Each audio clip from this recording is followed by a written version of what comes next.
नमस्कार, सलाम आसिफ जी। आपका हमारे शो पे दोबारा से वेलकम है। और हमारा जो पहला टॉपिक था वो बहुत ही दिलचस्प था। पर हमने पहले बात की थी अमेरिका के बारे में, और इस बारी हम शुरू करेंगे अमेरिका के सबसे करीबी देश, जो उनके पड़ोसी देश है, कनाडा के बारे में। आसिफ जी, हमें थोड़ा कनाडा की एस्ट्रोलॉजी के बारे में हम स्टार्ट करते हैं। जब आप एस्ट्रोलॉजी उनका चार्ट देखते हैं तो आप क्या चीज़ों को देखते हैं? और जो कनाडा का जब बर्थ हुआ है तब से लेके अभी तक आपको कनाडा के बारे में एस्ट्रोलॉजी के हिसाब से क्या-क्या चीज़ें दिखती हैं? किसी कनाडा के जो बर्थ स्टार्स है ना, वो उसमें कुछ स्टार्स के एंगल्स बहुत ज़्यादा अच्छे बने हुए हैं, इसे हम इंग्लिश में ट्राइनेंगल कहते हैं। जैसे जुपिटर और सन का ट्राइनेंगल का मतलब बहुत ही अच्छा होता है कि ये कंट्री जो है अ, दौलत के बारे में, पैसे के बारे में बहुत ऊपर जाएगा। और जब से इसका जन्म हुआ है कनाडा का, तब से लेके अब तक ये और फ्यूचर में भी ये बहुत ऊपर जाएगा। और इसका नाम हमें एक सुपर पावर में नजर आ रहा है। यानी कनाडा जो है एक अमन पसंद देश है। कुछ ज्यादा नेटो वगैरह में या इराक की जो वॉर वगैरह हुई थी उसमें भी वो यूरोप की कहने पर आया था, लेकिन बेसिक कनाडा ऐसा है नहीं। वो एक शांति वाला देश है। और लेकिन इसके चार्ट में ये शो होता है कनाडा के कि आने वाले सालों में, आने वाले टाइम में कनाडा जो है वो बहुत तेजी से ऊपर जाएगा। साइंस में इसने बहुत ज़्यादा तरक्की करनी है, क्योंकि जो साइंस से रिलेटेड स्टार है वो है यूरेनस। और कनाडा के चार्ट में, कनाडा का जो बर्थ चार्ट है हमारे पास, इसमें यूरेनस की पोजीशन बहुत अच्छी है। स्पेस टेक्नोलॉजी में भी इसकी एक धमाकेदार एंट्री होगी कनाडा की। और ये जो कनाडा, आपको अब आप ये सोचते होंगे कि कनाडा के इतने टाइम जोन है, इतना बड़ा कंट्री है, ठीक है, एक एक इकॉनमी है, रिसोर्सेज भी है, वहाँ सब कुछ है कनाडा में। सिर्फ जो है आबादी की कमी है। बाकी आबादी के बारे में आपको एक अच्छी खबर देते हैं बाद में, लेकिन पहले मैं ये बता दूं कि जितना बड़ा वो देश है, उस हवाले से हमें, जैसे दूसरी कंट्रीज है, अमेरिका है, चाइना है, इंडिया है, जो बड़ी बड़ी आबादियों वाले देश समझे जाते हैं दुनिया में, और रशिया जो है वो भी। लेकिन हमारे पास पांचवा नंबर जो आता है ना, वो कनाडा का है। यानी कि वो कंट्री जिसके टाइम जोन बड़े हों। तो अगर हम ये देखें कि कनाडा जो है ना, एक साइड पर रहता है, चुप रहता है, खामोश रहता है। इंटरनेशनल पॉलिटिक्स में उसकी इतनी ज्यादा वो इन्वॉल्वमेंट नहीं है, इतना इन्वॉल्व नहीं होता वो। लेकिन हमें कनाडा जो है एक उभरती हुई ताकत नजर आ रहा है हॉरोस्कोप के हिसाब से, क्योंकि कनाडा का जो बर्थ चार्ट है और फ्यूचर के जो ट्रांजिट स्टार्स की जो पोजीशन है, हम उसके एंगल से प्रूव कर रहे हैं कि उसके एंगल को देखते हुए हम ये समझते हैं कि कनाडा जो है एक तेजी के साथ उभरती हुई पावर है, और वो आगे बढ़ेगा। खास तौर पे टेक्नोलॉजी, यानी कि मेड इन कनाडा, चीजों पर लिखा होगा मेड इन कनाडा। जैसे आजकल मेड इन चाइना हर जगह नजर आता है आपको। और इसी तरह ये साइंस पे ज्यादा फोकस करेंगे और आगे बढ़ाएंगे अपनी कंट्री को। अब आ जाऊं मैं आबादी वाली बात पर, कि कनाडा जो है अपनी पॉलिसीज में बहुत बड़ी नरमी करने वाला है, ताकि देश में लोगों की ज्यादा से ज्यादा एंट्री हो। ये अपनी जो कानून है ना, उसके नेशनल या सिटीजनशिप देने के, इसको बहुत ज्यादा नरम करने वाला है, ताकि ज्यादा से ज्यादा वहाँ लोग आए और नेशनलिटी हासिल हो, और हमारे देश की आबादी जो है ना वो आगे बढ़ सके। सर, फिलहाल तो कनाडा में एक जो चीज़ जो चल रही है, वो वहाँ के जो लोग हैं वो काफ़ी परेशान हैं कि हो सकता है कि कनाडा के अंदर एक रिसेशन आए। हो सकता है कि काफ़ी सारी जॉब्स का लॉस हो। और अमेरिका भी जो है वो पिछले कुछ महीनों में अमेरिका ने कनाडा को बहुत परेशान किया है इस मामले में भी। तो अभी आपको, अभी के हिसाब से कनाडा में क्या चेंजेस होते हुए दिख रहे हैं कि इनकी इकोनॉमी स्ट्रगल करेगी या जैसी मतलब है इम्प्रूव करेगी? जॉब्स पे खतरा, रिसेशन? ये जो आपने सवाल किया, ये एक टेम्परेरी एक टाइम है। एक स्टार सैटर्न है जिसको शनि कहते हैं हिंदी में। उसकी पोजीशन की वजह से वो खौफ पैदा हो रहा है, लोग डर रहे हैं। और इसको ये कंटिन्यू नहीं, कोई टाइम कंटिन्यू नहीं चलता। एक स्टार आता है, अपना टाइम पूरा करके आगे चला जाता है। ठीक है, हमें कनाडा ऊपर जाता दिखाई दे रहा है। हम मानते हैं कि 2025 या 6 में इतनी ग्रोथ नहीं होगी, लेकिन 27, 28, 9 आगे जैसे जैसे टाइम जाएगा आगे, और कनाडा बहुत ऊपर जाएगा, तरक्की करेगा। लोगों को डरने की कोई जरूरत नहीं है। कनाडा अभी टेम्परेरी तौर पे शनि की जो दिशा छोटी सी लगी हुई है, उसकी वजह से प्रॉब्लम। पर ये शनि की जो दशा है ये कब तक कनाडा पे रहेगी? ये तकरीबन जी 27 के मिड तक है। तो कनाडा की जो सबसे बड़ी इंडस्ट्री है वो आसिफ जी हाउसिंग है। जो रियल एस्टेट मार्केट है वो उनकी बहुत बड़ी इंडस्ट्री है। इस इंडस्ट्री पे आपको क्या इम्पैक्ट दिख रहा है जो अभी के टाइम्स हैं उसके हिसाब से? क्या वो इम्प्रूवमेंट आएगी उनकी हाउसिंग मार्केट में? लेकिन ये तकरीबन अभी जो 2025 और 2026, इसके बाद का जो टाइम पीरियड है, उसमें ये जो है ना, ये ऊपर जाएगा। तो हाउसिंग में भी आप कह रहे हैं कि 26 के बाद ही हाँ जी जी। बढ़ती दिख रही है और आपको? 25 और 26 में ये चीज नॉर्मल रहेगी, लेकिन गिरेगी नहीं। यानी जैसे लोग फील कर रहे हैं कि पता नहीं क्या हो जाएगा, अमेरिका क्या कह रहा है, फलाना क्या कह रहा है, तो लिहाजा इसको इतना वो लेने की जरूरत नहीं है दिल के ऊपर। जो वहाँ के रहने वाले लोग हैं, ये वक्त के साथ साथ ठीक हो जाएगा। आपको कनाडा के लिए अभी क्या चैलेंजेस दिखते हैं आगे? सबसे पहला जो आपने वो खुद ही बताया कि लोग अपनी जॉब्स वगैरह के बारे में परेशान हैं।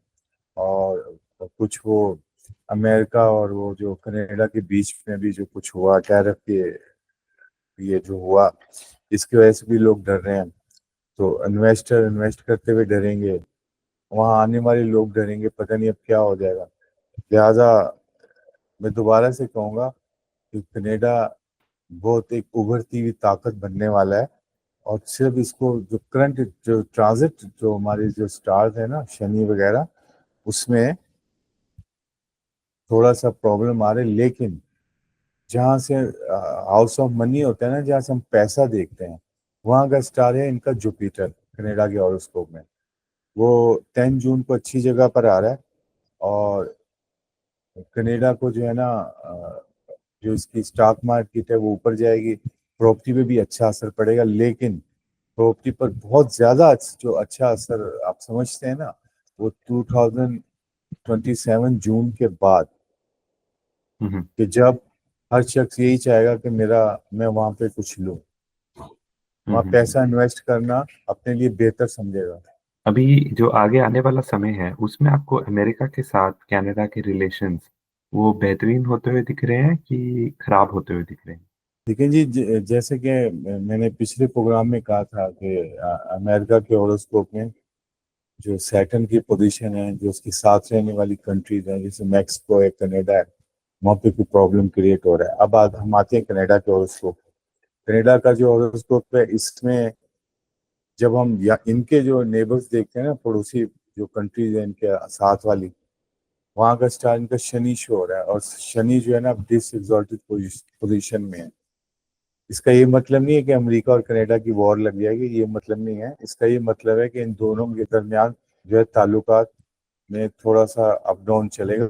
सितंबर 2005 से लेके और तकरीबन जनवरी 2006, ये जो 4 मंथ है ना, ये इसके बारे में बड़ी खास अहमियत रखते हैं। मतलब आप इस टाइम पे इनके रिलेशंस और खराब खराब होंगे? जी जी। अब हम बात करते हैं कनाडा के बाकी देशों के साथ जो रिलेशंस है वो आगे आने वाले समय में कैसे रहेंगे? जी, बाकी जो देश होते हैं, जहाँ से कनाडा की जो दोस्त कंट्रीज हैं या जो दूर की जो कंट्रीज हैं, वहाँ उनका हॉरोस्कोप में 11th हाउस होता है। वहाँ पर अच्छा स्टार है। और बाकी देशों के साथ कनाडा के ताल्लुकात अच्छे रहेंगे। सर एक एक आपसे हम और सवाल करेंगे। आज के टाइम में कनाडा की जो जनता है वो उनमें कुछ-कुछ जो कनाडा के प्रोविंसेस हैं, वो कह रहे हैं कि वो कनाडा से अलग होना चाहते हैं। तो कनाडा के टूटने के भी संभाव जो हैं, वो लोगों के अंदर आ रहे हैं। तो ये चीज़ आपको एस्ट्रोलॉजी के हिसाब से दिखती है कि कनाडा क्या टूटेगा आगे जाके? जी, ऐसा कुछ नहीं है। और ये जो अभी जो शनि की छोटी सी दिशा है, ये सब उसी का ही कारण हो रहा है। बाकी आगे तो हमें अच्छा ही नजर आ रहा है। और अगर सपोज ऐसा है भी, तो आपको बहुत सारी कंट्रीज में इस किस्म की तंजीमें मिलेंगी जो अलहदगी चाहती हैं। ठीक है, जैसे इंडिया है, पाकिस्तान है, अ, और खुद अमेरिका में भी दो चार हैं। लेकिन इसका ये मतलब नहीं होता कि वो देश को तोड़ देंगी। वो सिर्फ बातों तक ही महदूद होते हैं। कनाडा हमेशा ज्वाइंट रहेगा और ग्रोथ करेगा और आगे बढ़ेगा। ठीक है आसिफ जी, एस्ट्रोलॉजी के हिसाब से तो हम चाहते हैं कि जो-जो आपने चीज़ें बोली है, वही हो कनाडा के साथ। आसिफ जी, हम आपसे कनाडा के बारे में एक बहुत ही इम्पोर्टेंट क्वेश्चन पूछना चाहते हैं जो अ, यहाँ की जो जनता है उसके दिमाग में बहुत बार ये क्वेश्चन आता है। तो एक बहुत ही इम्पोर्टेंट चीज़ है कि कनाडा और अमेरिका जो है ये अपने जो नेटिव अमेरिकन्स हैं, जो इनके ओरिजिनल लोग हैं, उनके साथ आज तक अच्छे नहीं रहे हैं और इनके उनके साथ रिलेशंस भी जो हैं वो काफ़ी डगमगाते हैं। तो आपको क्या दिखता है कि कनाडा जो है वो आगे आने वाले समय में अपने नेटिव अमेरिकन पॉपुलेशन के लिए अच्छी पॉलिसीज़ लाएँगे? क्या उनकी लाइफ में आपको इम्प्रूवमेंट दिख रही है? क्या वो हमारी कनाडा की पॉलिटिक्स में और इन्वॉल्व होंगे? लेकिन सर, जैसा मैंने आपको पहले बताया था कि कनाडा का जो अपना वाला चार्ट है, उसके हिसाब से इनकी पॉलिसीज जो बन आगे जो बनेगी फ्यूचर में, उसमें बहुत ज्यादा नरमी आएगी। अब सख्ती से काम नहीं लिया जाएगा। तो कनाडा की भरपूर कोशिश होगी कि एक तरीके के साथ चला जाए और सबको अपनाया जाए, अपना बनाया जाए। तो आपको यही दिखता है कि इनकी यही पॉलिसी इनके जो नेटिव अमेरिकन्स हैं उनके साथ भी होगी? जी जी। तो अब हम बात करेंगे कनाडा के current prime minister mark Carney के बारे में। तो मार्क कार्नी जी जो हैं वो आप शायद आपने न्यूज़ में देखा होगा वो जस्टिन ट्रूडो के बाद प्राइम मिनिस्टर बने थे क्योंकि उनकी पार्टी ने उनको इलेक्ट किया था। पर जब अभी इलेक्शन हुआ है कनाडा में तो उनको माइनॉरिटी गवर्नमेंट से लोगों ने पावर में वोट किया है। करीबन-करीबन 8.4 मिलियन लोगों ने कनाडा में उनके लिए वोट किया है। तो अब वो हमारे करंट प्राइम मिनिस्टर हैं। तो आप उनके एस्ट्रोलॉजी के हिसाब से आप हमें क्या बता सकते हैं? उनका चार्ट मेरे हाथ में है और स्टार्स की ना बहुत ज्यादा ऑपोजिशन लगी हुई है उनके हॉरोस्कोप। कोई कोई स्टार किसी भी साइन में हो, बिल्कुल उसके ऑपोजिशन में अगर कोई स्टार हो तो उसके उसे ऑपोजिशन कहते हैं। यानी कि मुकाबला होता है, आमने सामने होते हैं। इनके तो तीन तीन चार चार स्टार जो हैं वो ऑपोजिशन में है। और ये मुझे चलते हुए दिखाई नहीं दे रहे सर। इनको ना कोई बहुत बड़ा जो है प्रॉब्लम आ रहा है कोई। हुँ, हुँ। ये अपना टाइम पूरा नहीं कर पाएंगे। आप क्या देख सकते हैं कि ये कितने टाइम तक रहेंगे प्राइम मिनिस्टर? ये अगर हम शनि के हिसाब से देखें तो ये बहुत भी ज्यादा हुआ ना, तो तकरीबन 2.25 साल तक। आसिफ जी, आप हमें कनाडा के जो प्राइम मिनिस्टर हैं मार्क कार्नी, वो अभी इलेक्शन में जीते हैं, माइनॉरिटी गवर्नमेंट से जीते हैं। पर उन्होंने जो उनकी ऑपोजिशन है पियर पॉविए, उनसे वो बहुत ही मुश्किल से अभी जीते हैं।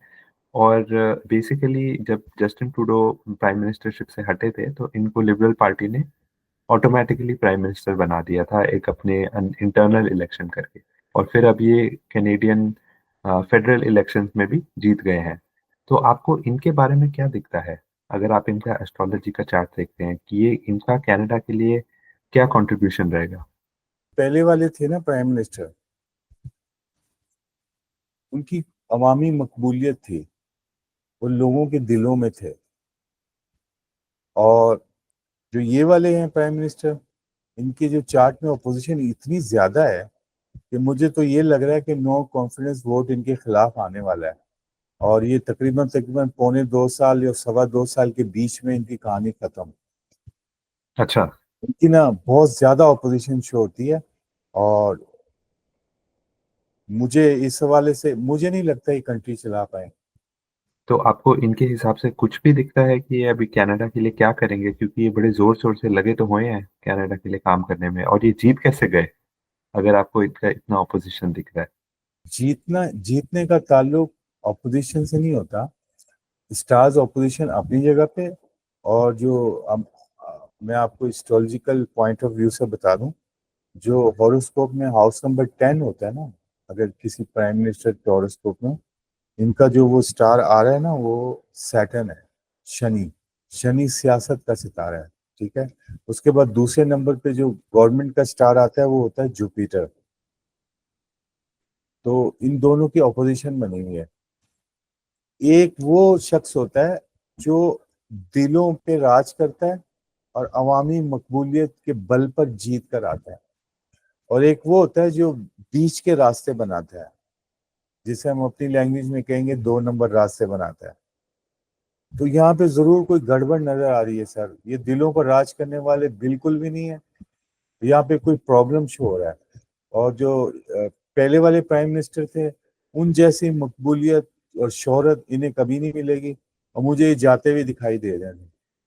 ये, इनकी जो हैसियत है ना, रास्ते पे चलते हुए ऐसे बंदे की तरह थोड़ी देर के लिए किसी होटल में रुक गया, 2 रातें गुजारी, आगे चला गया, कंटिन्यू नहीं रहेंगे। सर, आपने तो हमें थोड़ा-सा कन्फ्यूज़न में डाल दिया, क्योंकि अब यहाँ की आवाम जो है वो तो य यही देख रही है कि ये अपनी सियासत बना के बैठ गए हैं। पर आपको क्या लगता है कि इनको जो ऑपोज़िशन आएगी वो उनकी इंटरनल पार्टी में से आएगी कि इनको बाहर से ऑपोज़िशन आएगी? दोनों तरफ से है सर, क्योंकि स्टार्स की पोजीशन बहुत ज्यादा खराब है। जैसे कि पहले बताया था आपको, अगर 1-2 स्टार्स हों तो चल जाता है। यहाँ तो 3-3 4-4 स्टार ऑपोजिशन में लगे हैं। तो अगर किसी प्राइम मिनिस्टर के हॉरोस्कोप में ऐसा हो, तो वो लंबा टाइम कभी गवर्नमेंट में नहीं रहता, ना ही वो अवामी मकबूलियत हासिल करता है। और पहली बात यह है कि अगर वो कुछ करना भी चाहे तो उसको अपोजिशन करने नहीं देती। तो आपको क्या दिखता है कि कनाडा में के जो अभी करंट पार्टी है, इसका चेंज होगा आगे जाके? जिस पार्टी के ये लीडर हैं इस समय? चेंज ही चेंज नजर आ रहा है सर इनके हॉरोस्कोप। मुझे ना इनके ऊपर ना नो कॉन्फिडेंस की जो है ना, वो तलवार लटकती हुई नजर आ रही। थैंक यू आसिफ जी। हम यहाँ पे अपना कनाडा का जो एपिसोड है और मार्क कार्नी के बारे में जो हमने डिस्कशन किया है, इसको ख़त्म करेंगे और फिर हम आपसे मिलेंगे अपने अगले एपिसोड में।